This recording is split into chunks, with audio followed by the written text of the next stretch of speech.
তিন পার্বত্য জেলা এবং কক্সবাজারে নানা আয়োজনের মধ্য দিয়ে স্মরণ করা হচ্ছে 52 ভাষা শহীদদের।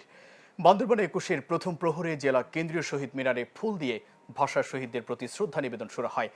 রাত 12টা 1 মিনিটে জেলা প্রশাসক শামীম আরারিনী, পার্বত্য জেলা পরিষদের চেয়ারম্যান অধ্যাপক থানজামাল উসাই, পুলিশ সুপার মোহাম্মদ শহীদুল্লাহ কাউসার শহীদদের শ্রদ্ধা জানান।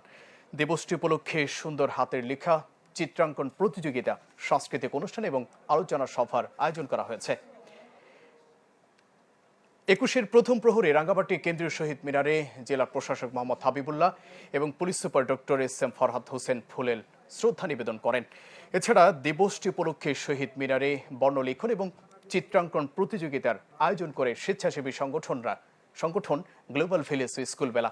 খাগড়াছড়িতেও যথাযথ মর্যাদায় স্মরণ করা হচ্ছে জাতির সূর্য সন্তানদের। ভোর থেকে জেলার প্রধান শহীদ মিনারে শ্রদ্ধা নিবেদন করতে আসেন স্কুল কলেজের শিক্ষার্থী, রাজনৈতিক, সামাজিক ও পেশাজীবী সংগঠন।